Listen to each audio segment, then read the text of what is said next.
नमस्कार, मैं कीर्ति और मैं आप सभी का स्वागत करती हूं आपके अपने चैनल भिवानी हलचल पर। तो आइए नजर डालते हैं आज की मुख्य खबरों पर।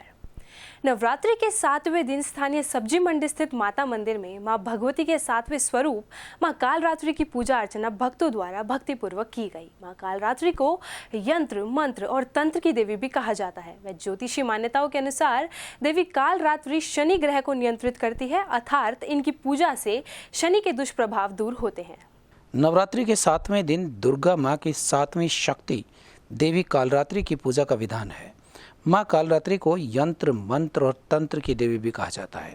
ज्योतिषीय मान्यताओं के अनुसार देवी कालरात्रि शनि ग्रह को नियंत्रित करती हैं, अर्थात इनकी पूजा से शनि के दुष्प्रभाव दूर होते हैं। दुर्गा पूजा के दिन साधक का मन सहस्त्रार चक्र में स्थित रहता है। उसके लिए ब्रह्मांड की समस्त सिद्धियों का द्वार खुल जाता है। इस चक्र में स्थित साधक का मन पूरी तरह से मां कालरात्रि के स्वरूप में स्थिर रहता है। पुराणों के अनुसार देवी दुर्गा ने राक्षस रक्तबीज का वध करने के लिए कालरात्रि को अपने तेज से उत्पन्न किया था।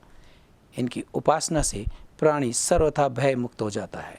ये सदैव शुभ फल ही देने वाली हैं। इसी कारण इनका एक नाम शुभंकरी देवी भी है। अतः इनके भक्तों को किसी प्रकार का भय नहीं रहता है।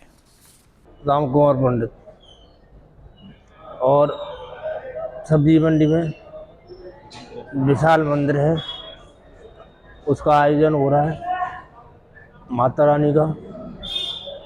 आज कालरात्रि सप्तमी है, उसका पूजन होगा और सभी भक्तों जनों से नौमी को भंडारा होगा। सभी भक्तों का हाथ जोड़ के निवेदन है, सभी कृपा पूर्वक आने की कोशिश।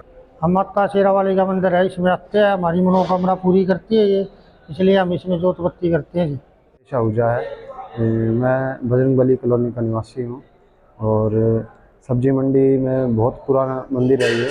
बहुत समय से मैं बचपन से ही मैं यहीं पे पला पड़ा हूँ, यहीं से इसी मंदिर में बचपन से आ रहा हूँ और माता रानी का दरबार है तो सभी मनोकामनाएं सब भक्तों की पूर्ण करती है। और बहुत ही पंडित जी भी बहुत हमारा साथ देते हैं। बहुत ही अच्छा मंदिर है, से भक्तों की सभी मनोकामनाएं पूर्ण करती है। मेरा नाम मदन लाल है, मदन लाल ग्रोवर। हम सब्जी मंडी में काम करते हैं और वर्षों से यहाँ पर 5 फुट पूजा पाठ हो रही है। बहुत अच्छा मंदिर है, हम दर्शन करने आते हैं, जो जलाते हैं। मंडी में ही काम करते हैं हम। मंगलवार को स्थानीय वैश्य महाविद्यालय भिवानी में उच्चतर शिक्षा निर्देशालय हरियाणा द्वारा प्रायोजित व महाविद्यालय की राष्ट्रीय सेवा योजना इकाई 1 के द्वारा अंतर्राष्ट्रीय स्तर पर स्वच्छता, स्वस्थता, साक्षरता एवं आत्मनिर्भरता का मूल्यांकन विषय पर बहुविषयक अंतर्राष्ट्रीय संगोष्ठी का आयोजन किया गया। इस अवसर पर मुख्य अतिथि के रूप में दीनबंधु छोटूराम विज्ञान और प्रौद्योगिकी विश्वविद्यालय सोनीपत के कुलपति प्रोफेसर डॉक्टर राजेंद्र कुमार उपस्थित रहे। स्थानीय वैश्य महाविद्यालय भिवानी में उच्चतर शिक्षा निदेशालय हरियाणा द्वारा प्रायोजित व महाविद्यालय की राष्ट्रीय सेवा योजना इकाई 1 के द्वारा अंतर्राष्ट्रीय स्तर पर स्वच्छता, स्वस्थता, साक्षरता और आत्मनिर्भरता का मूल्यांकन विषय पर आयोजित बहुविषयक अंतर्राष्ट्रीय संगोष्ठी के मुख्य अतिथि दीनबंधु छोटूराम विज्ञान और प्रौद्योगिकी विश्वविद्यालय सोनीपत के कुलपति प्रोफेसर डॉक्टर राजेंद्र कुमार अनायत ने अपने संबोधन में कहा कि हम सब का एक ही सपना है कि हमारा देश स्वच्छ, स्वस्थ, साक्षर और आत्मनिर्भर बने। इन चारों लक्ष्यों के संकल्प की पूर्ति से ही सृष्टि स्वर्ग बन जाती है। वहीं वैश्य महाविद्यालय ट्रस्ट के अध्यक्ष एडवोकेट शिवरतन गुप्ता ने अपने संबोधन में कहा कि अंतर्राष्ट्रीय स्तर पर स्वच्छता, स्वस्थता, साक्षरता और आत्मनिर्भरता का मूल्यांकन विषय पर अंतर्राष्ट्रीय संगोष्ठी करना वैश्य महाविद्यालय के लिए बहुत गौरव का विषय है।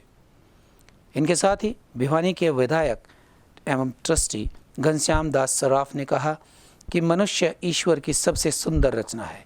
मानव जीवन में सुख की प्राप्ति तभी संभव है जब हम स्वच्छता, स्वास्थ्य, साक्षरता और स्वावलंबन की अमूल्य पूंजी के प्रति जागरूक रहकर मानव धर्म का निर्वहन करें। मैं एक्चुअली यहाँ से ही हूँ, टीआईटी में था पहले, अभी मोरथल में छोटूराम यूनिवर्सिटी में वाइस चांसलर हूँ, कुलपति हूँ वहाँ। आज यहाँ वेस्ट कॉलेज में हायर एजुकेशन डिपार्टमेंट के सपोर्ट में एक इंटरनेशनल कॉन्फ्रेंस चल रहा है, यहाँ 1 हफ्ते से है। lot of international people are participating. ये basically self reliance और literacy, financial literacy, health ये related topic में है. ये बहुत important है आज के दिन में, because हमने अभी पोस्ट कोविड पीरियड में आ गया है. मेंटल हेल्थ और फिजिकल हेल्थ का बहुत ज़रूरत है. जो ऐसा टॉपिक चूज़ करके एक बहुत बढ़िया कार्यक्रम चल रहा है, उसमें पार्ट बनने के लिए मुझे भी मौका मिला. क्या क्या इसमें डिस्कस किया गया है और क्या क्या चुनौतियां जो सामने आ रही हैं? वही है, ये देखो फाइनेंशियल लिटरेसी के बारे में देयर आर डिटेल्ड लेक्चर्स, और हेल्थ प्रैक्टिस के ऊपर इन डिटेल है, और क्या है, how to improve our GDP, education, all this area में फोकस करके कई इंटरनेशनल लेक्चर्स चल रहा है. वैस्ट कॉलेज में ये इंटरनेशनल सेमिनार हो रहा है.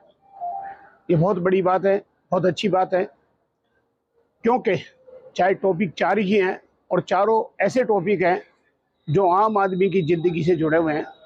चाहे वो लिटरेसी का हो, चाहे हेल्थ का हो, चाहे सेल्फ स्टैंडिंग का हो. मैं ऐसा मानता हूं कि इस तरह के सेमिनार से सब टीचर साहिबान और बच्चों का एक मेंटल डेवलपमेंट होता है. उसके लिए मैं वेस्ट कॉलेज के प्रिंसिपल साहब, हमारे ऑर्गेनाइजर प्रोफेसर नरेंद्र सटका या कामना जी का, या और भी जो बाकी के टीम उनके साथ लगे हुए हैं, उनको धन्यवाद देना चाहता हूं.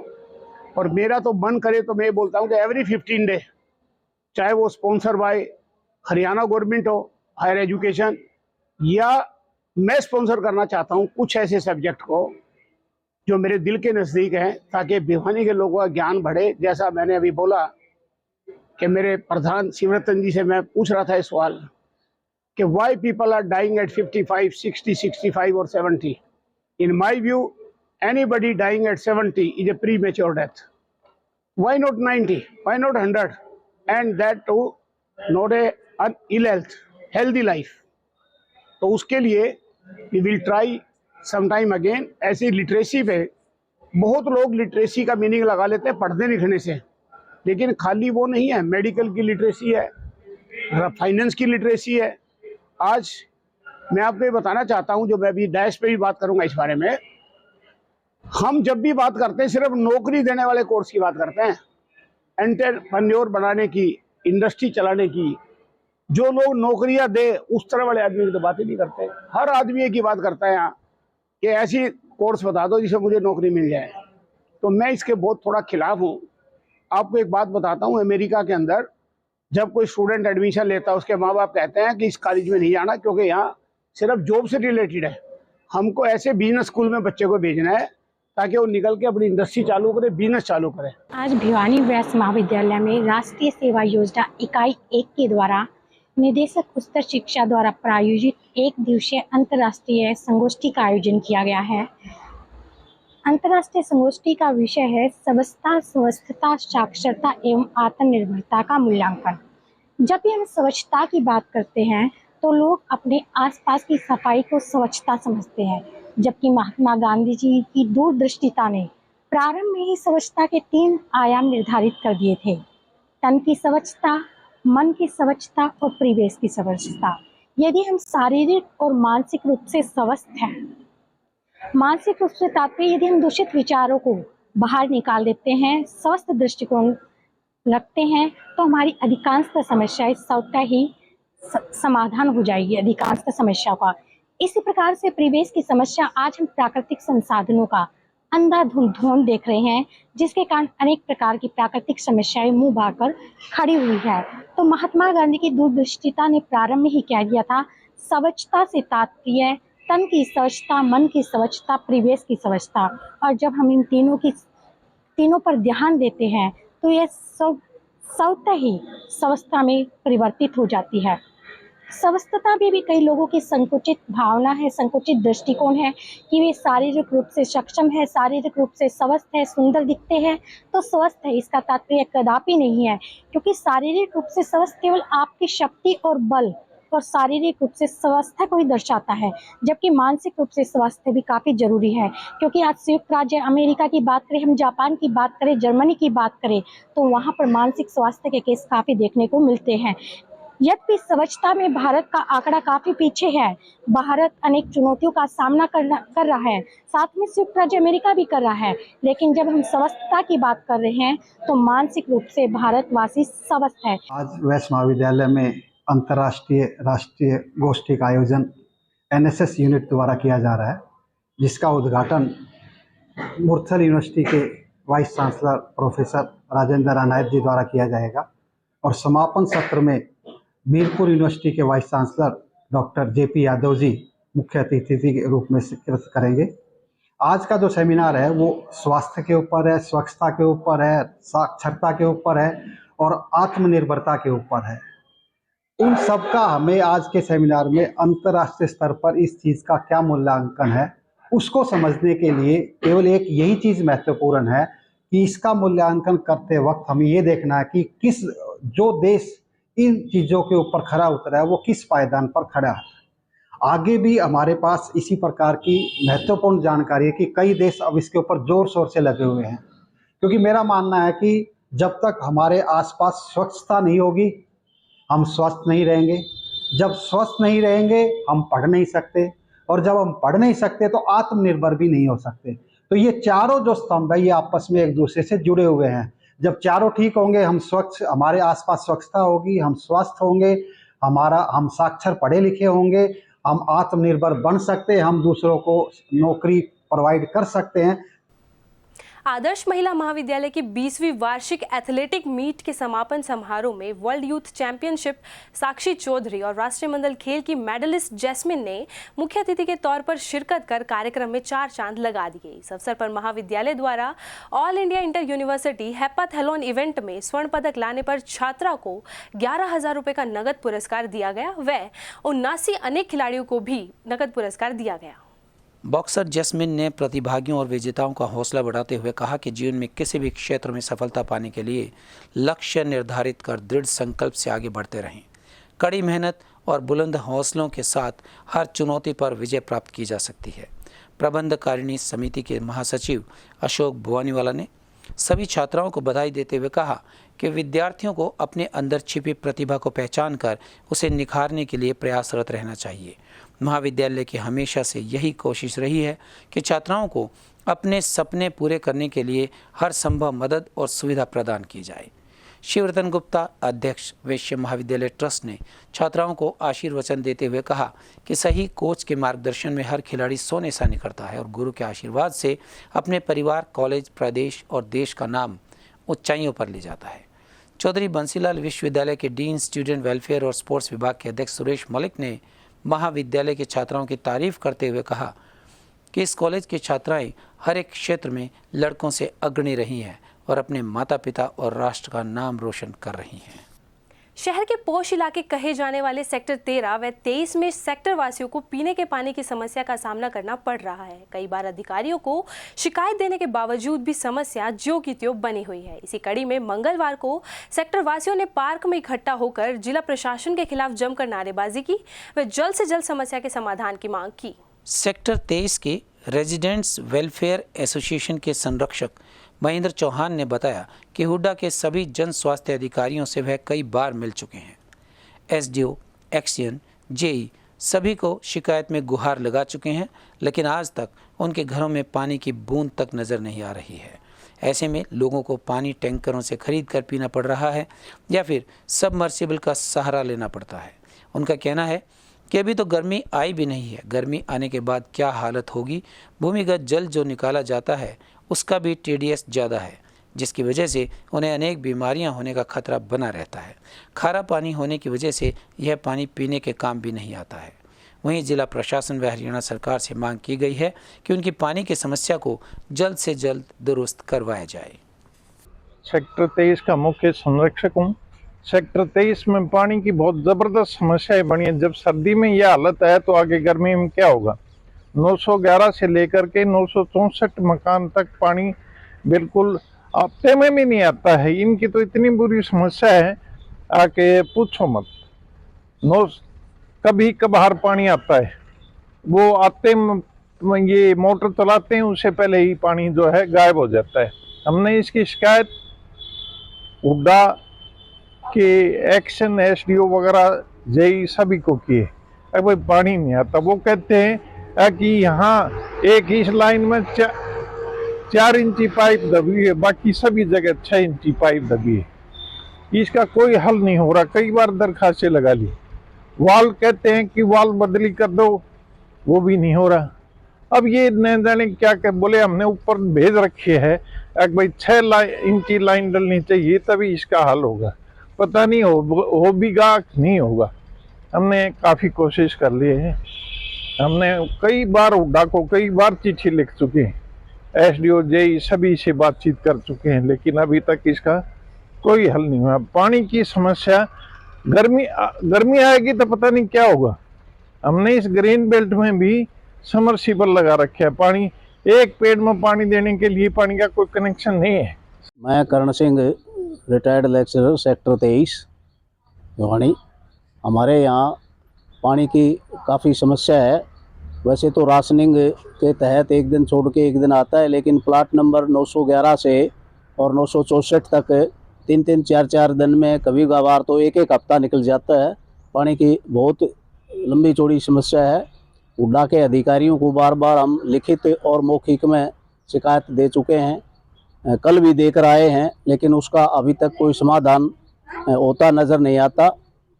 पानी अनियमित समय पर जिन मकानों में आता है वो भी अनियमित समय पर आता है। कभी सुबह अर्लिंदा मॉर्निंग आ जाता है, कभी 10 बजे आ जाता है, तो कभी 2, 3, 4 बजे तक नहीं आता। तो इस समस्या को जनहित में समझते हुए इसका समाधान किया जाए और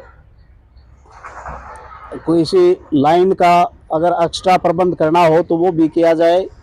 पार्कों में भी पानी की व्यवस्था नहीं है। अभी ग्रीन बेल्ट ये बनाई है, इसमें तो बिल्कुल ही पानी की व्यवस्था नहीं है।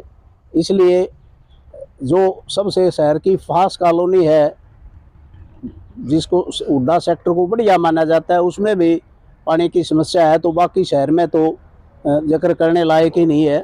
तो मेरा सरकार से निवेदन है कि इस पर ध्यान दे के और अतिशीघ्र इसको ठीक करवाया जाए। समस्या है जी, ये 23 सेक्टर में इसमें पानी की दिक्कत है जी, पानी नहीं आ रहा यहाँ। इसकी समस्या को हल किया जाए। और ये मकान नंबर 998 और फ़ोन नंबर 8053733748 है। परेशानी सर पानी की है, काफ़ी 2-3 महीने हो गए लगभग कि पानी ना तो टाइम से आता है, 10-15 दिन में एक दिन आता है मुश्किल से, उसका भी कोई ना तो फिक्स टाइम है, कभी भी आ जाता है और कभी भी चला जाता है। आता है तो भी कभी 15 मिनट के लिए आता है, कभी आधे घंटे के लिए आ जाता है।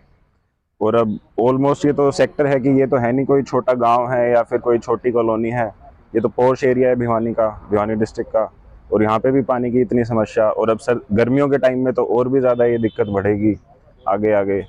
और अब जो हम घर पे यूज़ कर रहे हैं पानी, ये सिर्फ सबमर्सिबल का जो अपने घर से निकाल के यूज़ कर रहे हैं वही है।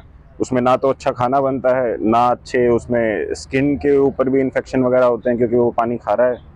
मैं तकदीर सिंह ग्रेवाल, भिवानी सेक्टर 23 से जो है 931 नंबर मकान में रहता हूँ। और इस सेक्टर में वैसे तो हरियाणा शहरी विकास प्राधिकरण इसको पास कॉलोनी मानती है, लेकिन यहाँ पास कॉलोनी की कोई सुविधा नहीं है। पानी जो 4-4 दिन नहीं आता, लोग बड़े परेशान हैं। लोग जो टैंकरों से पानी करवाते हैं और पानी आता है वो भी बहुत गंदा आता है। वास्तव में ही जो है ना, क्योंकि जो सुविधाएं हरियाणा विकास प्राधिकरण के द्वारा दी जानी चाहिए वो नहीं मिल रही। यहाँ हम प्रशासन से और विशेष तौर पर हरियाणा HSVP के प्रशासन से अनुरोध करते हैं कि यहाँ पानी की व्यवस्था की जाए, क्योंकि अभी इस प्रकार का मौसम है जब यहाँ पानी की अभी इतनी किल्लत है, तो आने वाले समय में गर्मी के समय क्या हाल होगा ये तो हम सब जानते हैं। वास्तव में ही सारा सेक्टर 23 परेशान है पानी की किल्लत से। तो मैं पुनः अनुरोध करता हूँ जिला प्रशासन से भी कि इस बात को गंभीरता से ले। मैं डॉक्टर अभिषेक, हाउस नंबर 913 सेक्टर 23। यहाँ पर पानी की बहुत कमी चल रही है, काफ़ी दिनों से पानी बिल्कुल ही नहीं आता है। हम मोटर चलाते रहते हैं, सारा दिन चलती रहती है, लेकिन बिल्कुल भी पानी नहीं चढ़ पाता है। बहुत परेशानी होती है बिना पानी के। हमने ये बोतलें रख रखी हैं, इसलिए ये बहुत दिक्कत है यहाँ पर। ये लगभग 1-1.5 महीने से दिक्कत हो रही है पानी की काफ़ी। पहले तो फिर भी थोड़ी बहुत आ जाता था, बिल्कुल भी नहीं आता है। तो पोश हैं ही, हुड्डा के 2 ही सेक्टर हैं, 13 और 23, और यहीं पे ही इतनी दिक्कत है, तो बाकी जगह तो और दिक्कत होगी। पिछले काफी समय से लंबित पड़ी मांगों को लेकर मंगलवार को एक बार फिर से सफाई कर्मचारियों ने प्रदेश सरकार के खिलाफ हल्ला बोल दिया है। इसी कड़ी में सफाई कर्मचारियों द्वारा नगर परिषद के समक्ष धरना देते हुए प्रशासन के खिलाफ जमकर नारेबाजी की गई। वहीं इस अवसर पर उनका कहना था कि जब तक सरकार उनकी मांगे नहीं मानेगी तब तक प्रदेश का सफाई कर्मचारी अनिश्चितकालीन धरना देकर आंदोलन करेगा। कर्मचारी नेता ने कहा कि वर्ष 2014 में वर्तमान सरकार ने अनेक वायदे किए थे, लेकिन अब उन वायदों को पूरा नहीं कर रही, जिसे लेकर प्रदेश का सफाई कर्मचारी वायदा खिलाफी के प्रति रोष प्रकट करते हुए धरना दे रहा है। उन्होंने मांगों में गिनवाते हुए कहा कि कच्चे कर्मचारियों को पक्का किया जाए, समान काम समान वेतन दिया जाए, हटाए हुए कर्मचारियों को वापस लिया जाए, समझौते में मानी गई मांगों का परिपत्र जारी किया जाए। वहीं सफाई कर्मचारियों का कहना था कि सरकार जल्द से जल्द उनकी मांगें पूरी करे। इसके साथ ही मांगें न मानने पर सरकार का कड़ा विरोध किया जाएगा और अनिश्चितकालीन धरना देकर आंदोलन करने की चेतावनी भी उनके द्वारा। देखिए, मैं नगर पालिका कर्मचारी संघ हरियाणा का राज्य से पुरुषोत्तम दानव, और जो हमारा सरकार के और निकाय मंत्री का भी जो समझौता हुआ था, वो समझौता जो हमारी जो मांग मानी गई थी, अभी तक उनके परिपत्र जारी नहीं करे गए हैं। तो हम चाह रहे हैं कि भाई जैसे जो कच्चा कर्मचारी हो पक्का और ठेका प्रथा समाप्त हो, समान काम समान वेतन लागू करे सरकार। और जो फायर ब्रिगेड के साथी जो आपातकालीन विभाग में जो उनके भेजने जा रहे हैं, ये नहीं भेजे जाए। और जो हमारी जो 27 तारीख से लेकर 4 तारीख तक कर्मी की भूख हड़ताल पूरा हरियाणा प्रदेश के अंदर, अगर इसके बाद में भी सरकार नहीं मानी तो जो SKC सुखपुरा चौक रोहतक के अंदर जो हमारा कार्यालय है उसके अंदर केंद्रीय मीटिंग करके उसके बाद में आगामी आंदोलन की रणनीति तय की जाएगी। मुख्यमंत्री भिवानी आ रहे हैं, चुनाव भी आ रहे हैं, क्या रुझान रहेगा? देखिए सर, ऐसा है, चुनाव तो 2024 में जो चुनाव है, और 2014 में जब जिस समय जिस सरकार आई थी, सरकार का जिद्दी एजेंडा था कि भाई हमें हरियाणा प्रदेश में या केंद्र सरकार है, इसके अंदर हम जो कर्मचारी है हर साल 1 लाख कर्मचारी को नौकरी देंगे। लेकिन 2014 से लेकर आज तक कोई भी कर्मचारी को, सफाई कर्मचारी की और शिवरमैन की एक भी नियुक्ति नहीं की गई है। हम ये चाह रहे हैं भाई जो सरकार ने जो घोषणा पत्र में जो उनके वादे थे, कर्मचारी पक्का करना, ठेका प्रथा समाप्त करनी, वे सरकार पूरी करे। जी कहना ये चाहते हैं, हमारे कच्चा न तो पक्के करो और जो हमारी मांग हो पूरी करो, और जो हमारी मांग पूरी नहीं करेंगे तो हमारी लंबी हड़ताल चलेगी, ठीक है। और जो भाई जो ये कच्चे लाग रहे हैं, ठेका पे थे, वो बेचारे 10-10 साल हो गए, हमने 15 साल हो गए लग गया ना, हमारे कोई सुविधा नहीं। ठेका के थे वो 7-7 साल हो गए उन्हें लग गया ना, बेचारे ने बैठे न 7-8 महीने हो गए, वो हटा रखे हैं, उनके बच्चे क्या खाएंगे हैं? राजकीय मॉडल संस्कृति विद्यालय भिवानी में NCERT गुरुग्राम एवं DIET बिरही कला के आदेशानुसार व खंड शिक्षा अधिकारी भिवानी के निर्देशन में 3 दिवसीय निष्ठा 2.0 की ट्रेनिंग आयोजित की जा रही है। ट्रेनिंग के दौरान खंड शिक्षा अधिकारी अनिल गौड़ के मार्गदर्शन में BRC श्रीमती सरोज बाला ने यहां पहुंचकर मास्टर ट्रेनर्स द्वारा दी जाने वाली प्रशिक्षण कार्यक्रम का अवलोकन भी किया।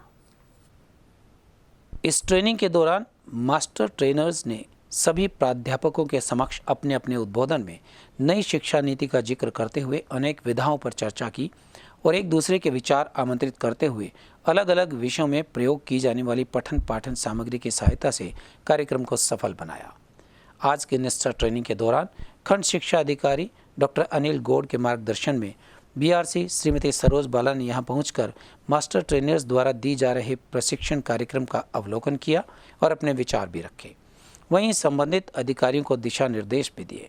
निष्ठा ट्रेनिंग में भिवानी खंड के अंग्रेजी, अर्थशास्त्र, रसायन विज्ञान, भौतिक विज्ञान, मनोविज्ञान और पंजाबी के लगभग 180 प्राध्यापक हिस्सा ले रहे हैं और अपने अपने अनुभव भी एक दूसरे के साथ साझा कर रहे हैं। इस बारे में BRC सरोज बाला और कोऑर्डिनेटर राजेश कौशिक ने अपने विचार भिवानी हलचल की टीम के साथ साझा किए। ये निष्ठा ट्रेनिंग हमारी NCERT और डाइट बिरही कला के निर्देश के अनुसार ब्लॉक लेवल के ऊपर यहाँ पे इसका आयोजन किया जा रहा है। इसमें हमारे ब्लॉक्स के इंग्लिश के subject, economics, physics, chemistry and fine art, Punjabi, इन विषयों के टीचर्स पूरे ब्लॉक से इसमें पार्टिसिपेट कर रहे हैं। ये सेकंड ग्रुप है हमारा। अब इसके अंदर 167 के करीब टीचर्स इसमें पार्टिसिपेट कर रहे हैं। यहाँ पर जो हमारे एजुकेशन के नए नए तरीके, किस तरह से बच्चों को की एजुकेशन दी जाए, उनकी रुचि किस तरह से उनमें रुचि जागृत की जाए, कैसे बच्चों के अंदर एक आत्मविश्वास, उनके लर्निंग के अंदर रुचि कैसे पैदा हो, ये सारी चीज़ें टीचर्स के द्वारा यहाँ पर की जा रही हैं।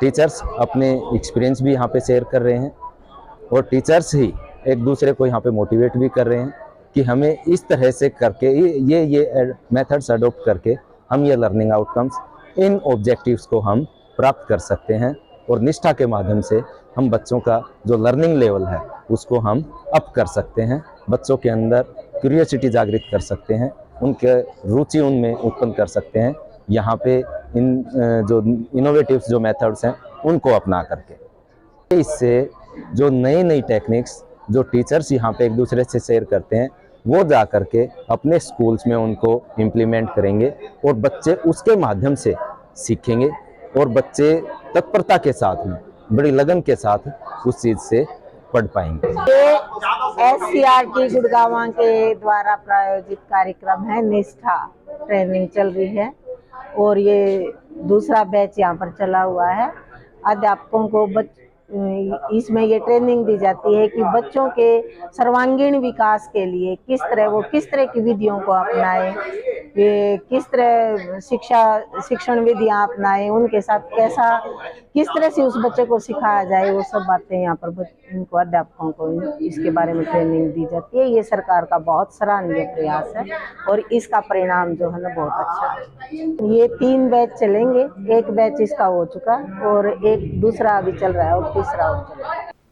हाल ही में बरेला में आयोजित हुई नेशनल जूनियर हैंडबॉल प्रतियोगिता में हरियाणा की टीम द्वितीय स्थान पर रही। वहीं खेलों में मेडल की बात हो और भिवानी खेल नगरी का नाम ना आए, यह शायद ही मुमकिन हो। टीम में शामिल भिवानी की बेटी रुमीशा ने इस प्रतियोगिता में सिल्वर मेडल जीतकर जिले का नाम रोशन किया है और मंगलवार को खेल प्रेमियों ने खिलाड़ी का भिवानी पहुंचने पर फूल मालाओं के साथ भव्य स्वागत किया। जश्न से गदगद हुए शहरवासी व खेल प्रेमियों ने कहा कि उन्हें रुमीशा पर बहुत गर्व है, वह सिल्वर मेडल जीत कर आई है, उन्हें बहुत ही खुशी है। उन्होंने बधाइयाँ देते हुए कहा कि रुमीशा ने समाज ही नहीं बल्कि शहर, गांव और प्रदेश का नाम रोशन किया है। वहीं खिलाड़ी रुमीशा का कहना था कि आज उन्हें इस जीत पर बहुत खुशी है। जीत का श्रेय सभी परिवार वालों को, कोच व सभी जिला वासियों को देना चाहती हैं। उन्होंने कहा कि आगे गोल्ड मेडल के लिए वो कड़ी मेहनत कर रही हैं। सभी खेल प्रेमियों ने उनके उज्जवल भविष्य की कामना की। ये बरेली में आयोजन हुई थी, हैंडबॉल जूनियर नेशनल टूर्नामेंट हुई थी। सिल्वर मेरे मेडल है और हरियाणा की तरफ से टीम में सेकंड हमारी पोजीशन आई है और मेरे पापा ने भी और हमारे परिवार ने मेरा बहुत साथ दिया। मेरे सर ने भी बहुत अच्छे तरीके से मेरा साथ दिया और मेरे सर का नाम नीरज है, मेरे पापा का नाम नसीब है, मम्मी का नाम सुमन है, ताऊ जी का नाम दिनेश है, ताई जी का नाम सरोज है और मेरी दादी जी का नाम कृष्णा है। इन सब ने मेरा बहुत साथ दिया। आगे वाली में अभी मैं और मेहनत करके गोल्ड लेके आऊंगी। मैं सुरेश प्रजापति। आज हमारे भाई हैं छोटे नसीब, इनकी बेटी रुमीशा बरेली में नेशनल में सिल्वर मेडल जूनियर में हैंडबॉल में लेके आई है और पूरे का पूरा परिवार और पूरा समाज इसकी जो गोल्ड ये सिल्वर मेडल लेके आई है इससे गदगद हो रहा है।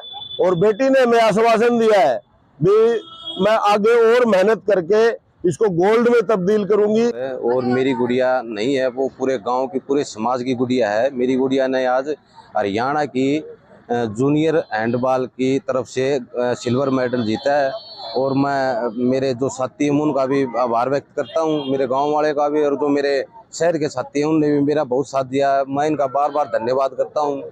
मंगलवार को वीरवान पाना स्थित बालाजी मंदिर के महाराज बलदेव ने जानकारी देते हुए बताया कि श्री 1008 मातूराम जी महाराज की असीम कृपा से श्री मेहंदीपुर बालाजी के 13वें वार्षिक जागरण का आयोजन 1 अप्रैल को किया जाएगा। इस अवसर पर भक्तजनों के लिए भंडारे के प्रसाद की भी व्यवस्था रहेगी।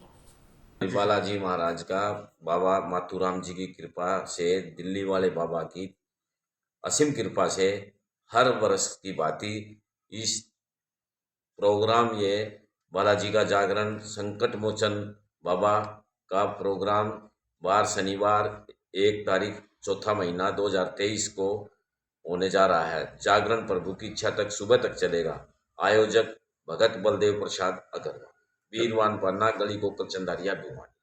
भिवानी निवासी अधिवक्ता मीना जांगड़ा को अखिल भारतीय जांगिड़ ब्राह्मण महासभा का महिला प्रदेश अध्यक्ष नियुक्त किया गया है। नई जिम्मेवारी मिलने के बाद स्थानीय कोर्ट परिसर में अधिवक्ताओं द्वारा सम्मान समारोह का आयोजन किया गया। समारोह में मीना जांगड़ा ने कहा कि वे महासभा द्वारा सौंपी गई जिम्मेवारी का निर्वहन निष्ठापूर्वक करेंगे। इस अवसर पर अनेक गणमान्य लोग उपस्थित रहे। और मुझे बड़ी खुशी हुई है कि आज जहाँ मैं जिस मेरा वर्किंग प्लेस है वहाँ के मेरे साथियों ने मुझे सम्मानित किया है और मुझे जो है कल श्री रामचंद्र जांगड़ के द्वारा और पूरे हरियाणा की एक जो टीम थी उसके द्वारा मुझे हरियाणा का जांगिड़ सभा का प्रदेश अध्यक्ष बनाया गया है। उसके लिए मैं सभी का आभार व्यक्त करती हूँ और मेरी ये कोशिश रहेगी कि मैं पूरे समाज को जोड़ के और महिलाओं को जितना आगे से आगे पहुँचाया जाएगा मैं उनको पूरी आगे बढ़ाने में, उनको सशक्तिकरण करने में अपना पूरा जो है मैं दमखम दिखाऊंगी और जिस पोस्ट के लिए मुझे चुना गया है उसमें मैं आपको बहुत ही कुछ अच्छा करके दिखाने वाली। आज हमारी संस्था आज़ाद सेना द्वारा नवनियुक्त जांगिड़ सभा की प्रधान प्रदेश अध्यक्ष मीना जांगड़ा जी को सम्मानित किया गया है। मीना जांगड़ा जी सामाजिक कार्यों में शुरू से ही बड़ी अग्रणी रही हैं। अब मीना जांगड़ा जी को जो जिम्मेवारी दी गई है हम सारे उनसे उम्मीद करते हैं वो सिर्फ जांगिड़ समाज को ही नहीं अपितु सारे समाज को आगे ले जाने का प्रयास करेंगी और महिलाओं को भी एक दिशा देने का प्रयास करेंगी और भिवानी शहर के विकास में अपना अहम। इंडियन नेशनल लोकदल के अभय सिंह चौटाला के सानिध्य में सुरेश चंद्र दुलगच और शारदा मिश्रा ने पार्टी की सदस्यता ग्रहण की। वे आने वाले समय में पार्टी की नीतियों को जन जन तक पहुंचाने व पार्टी का प्रचार प्रसार करने की शपथ भी ली। खबरों का सिलसिला यूं ही जारी रहेगा। मुझे और भिवानी हलचल की टीम को दीजिए इजाजत और बने रहिए आपके अपने चैनल भिवानी हलचल के साथ।